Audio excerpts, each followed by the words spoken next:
a few months or years left preparing for the worst. It might not happen if we are lucky, but I doubt that we are lucky. So we really need to think about what we are doing now, how things must change, what roads of action we need to pursue, and what battles are worth fighting for that we can win and have fun with. So, because if you think for the long run, you're only doing stuff for quite a while if it makes fun. If it's getting boring, dangerous, and it's not even the last bit funny, then you stop doing it. And so we need to keep this fun factor always in mind. I think that was it from us. Yeah, that was it from us, sort of. Let's go to a couple of questions from the audience. I have one question for you that I just want to have you raise your heads. So who of you believes that we can turn things around, that it will be, let's say, as good as 1997 again?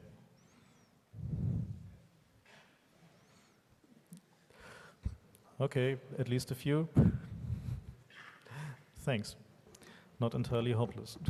Okay, let's first do the question that's already asked. What do we think of the present government as opposed to the last one here in Berlin? I think it's quite obvious things are not getting any better. Yeah, I was comparing it with, well, there are two previous governments in Berlin. I mean, the East German and the one before that. That's the fascist government. How would current government compare with those? Oh, I think a lot of the technology that we have today is Erich Honecker and Mielke's wet dream. They were laughed at when they were registering all the typewriters. People were laughing. How can they dare to register all the typewriters? Because they wanted to look at a piece of paper and see who typed it. Every printer today prints its serial number, and the Dutch police is already saying, we're using that successfully to get to the buyer of a specific printer every time. And nobody's laughing. So in terms of technology, certainly things have advanced a lot. In terms of politics, it's difficult to say. At least we can sit here and say what we think, which we couldn't do in the previous two governments. So well, that's in the 30s of previous century. In the 30s of the previous century, you could still say what you want in Berlin, but then came the fire in the Reichstag. Yes, so but comparable with something that happened in New York. I think it really doesn't really bring us forward comparing that. So I think well, it may be. Let's go to some other questions because I don't want this to be a debate between you and us here. Maybe let's go on with further questions. Go ahead over there. Well, okay. Regarding your question of hope, if there's still some hope left, I might just have some kind of a remark. The thing is, I have a problem with the title of this talk that says that we have lost the war. I mean, I realized, I realize we have lost a couple of battles, as you say that as well. I'm just somehow convinced that we've not been at war, like in the way that everyone is on the uproar and everyone is really convinced that we have to change something.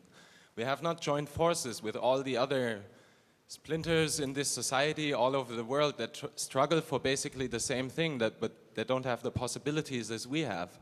We are the ones that shape the future. We have the possibilities to affect what technology is like, and technology is what is driving our future. So it is upon us, and it is our responsibility more than most other groups to take influence on this in a way that is moral and constrained only by moral and not by the state. Amen. Well, if we've been demotivating in any way, and I think then that is not the idea here. The idea is not to be demotivating, but the idea is to impress upon the people that at least keep talking to me that something fundamentally has changed over the past 5 years. And so that we really need to do what you say. That we really need to hook up with people who want to change society for the better, and that we are the ones who have the tools to maintain a breathing space for them. And yes, that too. But that also, we need to realize that the space that we have to perform this activism in, the space that we have to do these changes has shrunk. And that we need to all realize this. Yes. Okay. Go ahead. Yeah, well, okay. I don't know who's in Yeah. line, but I'll just take it. So I really wanted to thank you all for bringing this topic up. And one of your things you said is all the other organizations that we could work with. And I really think that's a call for getting more politically active, and that's a very good thing. One thing, though, I'd like to take issue with is one of the suggestions you made about the technologies. And the technologies you mentioned are really the ones that this group probably has a lot of knowledge about, which is cryptography and all that kind of stuff.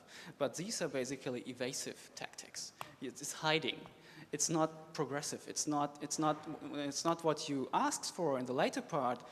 Humor, jamming, in-your-face attitude, what I would call that.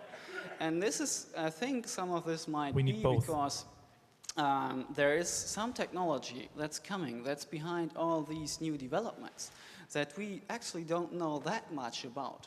Or there's groups that know much more about it, and that's machine learning, that's computer vision, that's surveillance technology.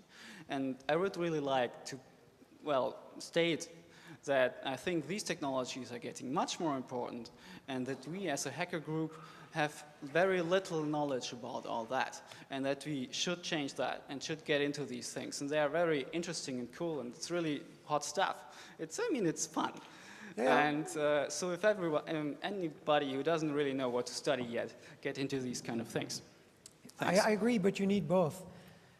For instance, if you want to pop up somewhere and do something funny and open and out in your face, you may want to prepare for it in a way that they're not expecting. And the only way to prepare for something in a way that they're not expecting it is if you can use cryptography to do the preparations. So even if you do something completely out in the open, you may still want the element of surprise. I have one minor point and a bigger one.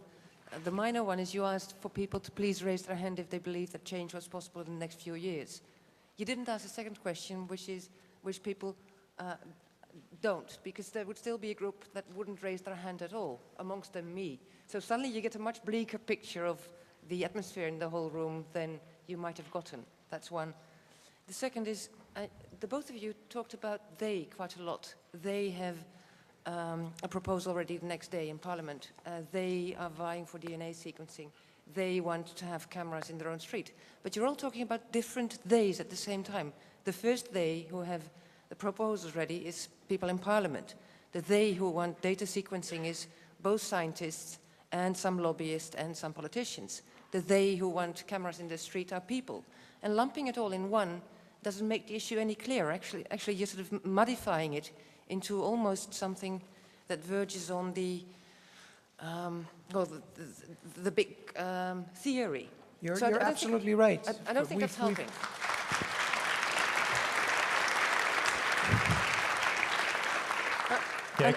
I want to start at one example. Well, you know it from my own studies in this Dutch patient records.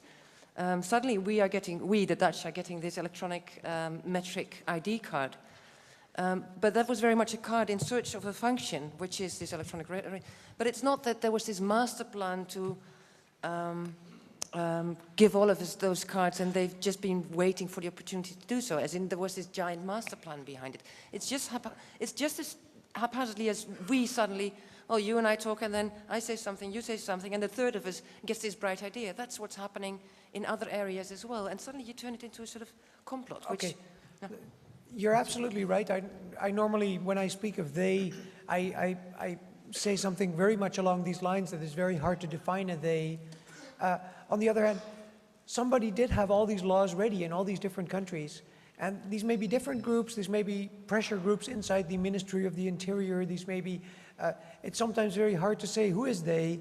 It's just very easy to see when you're confronted with a pan-European and very well-defined strategy. And it's very hard to think of any other word than they. Having that said, I do believe a lot of it is indeed haphazard. A lot of it is indeed chance, but a lot of it isn't also. The Dutch movement to register where all the vehicles and all the people are going has been going for 7 years, and it's basically been this answer looking for a problem. They've been wanting cameras that register license plates for logging who drives where for the past 12 years, 13 years. And first it was a No, but when I'm sorry, you're doing it again. The they. Yeah, it's not. No, but let me- but please let let me The- elaborate, But the let people, me elaborate. The people in that street that you talked about that want cameras might not be the same they who want to have electronic identity cards. Granted. That same people might have, and you're sort of not clarifying that if you call everybody they. Yeah, That doesn't might, help. That You're- might be the case, but You're absolutely right. I'm using the they here for a sense of brevity. Let me quickly go into this road pricing thing. This has been a sort of a traveling answer to various problems. When the wall fell, it was there to prevent cars that were being stolen in Holland from making it to Poland. Then it became, when road safety was an issue, it became a thing for catching speeders. Then it was a taxation thing. Then it was a road pricing thing when we started having too many traffic jams. And I believe that there is a fraction with the Ministry of the Interior, with Justice, that has wanted a log of which car went where consistently over the past 15 years. And that not all of it is haphazard, not all of it is chance.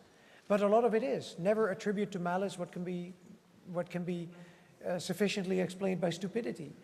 yeah, but at least I have some counterexamples to that. So at least in the area of, for instance, telecommunications surveillance, we see a very clear trend that industry is providing solutions way before the demand is there in terms of laws, and that there is a strategic coalition between politicians, industry, intelligence, security, community that is driving that thing, laws, European directives, and so on and so on. And so what is happening at the EU level is not haphazard. Nobody can tell me that. It's not just happening. This is 15 people who know each other for 15 years, sitting in a back room making a deal. So this, if there ever was a secret government, then it's in Brussels in the back rooms right now. So, and Steini. I would go a step further in the they question. I guess there is no big difference between they and we in terms of the technicians, the freaks, the techies, because we got all that fucking technician ideas. Yeah, we are their technical brain. So we tell them, hey, take care with that technology, one could do that or that, and they think, hey, cool, good idea, we should do that. Yeah, and we tell them, cameras, what one could do with that cameras. And hey, brilliant idea, let's do that. So we always should know that we are their strongest weapon in that war. And for every poison you invent an anti-poison in somehow. I don't know how to do it, but always keep it in mind. This is the one first step to accept and to understand that we are part of the problem, not only part of the solution.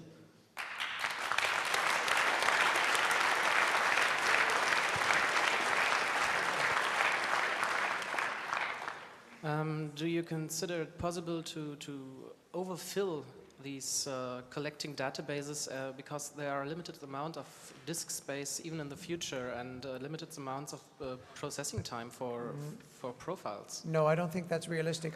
I've joked about making a small script that turns my whole hard disk into encrypted email headers, so I can put my whole hard disk in backup on the data retention stores. So in reality, the whole romantic notion of hackers or just random people clogging up all the databases with false information, I don't think makes much of a difference. Data mining is very good about filtering out noise, especially if it's random enough. So fucking with their algorithms might be possible. That might be something worth considering. So if you know what specific algorithms, for instance, is being used in an automatic video surveillance system, then playing around with that algorithm to get certain results, for instance, false alarms based on I don't know what toys, that might be possible, but filling up the communication surveillance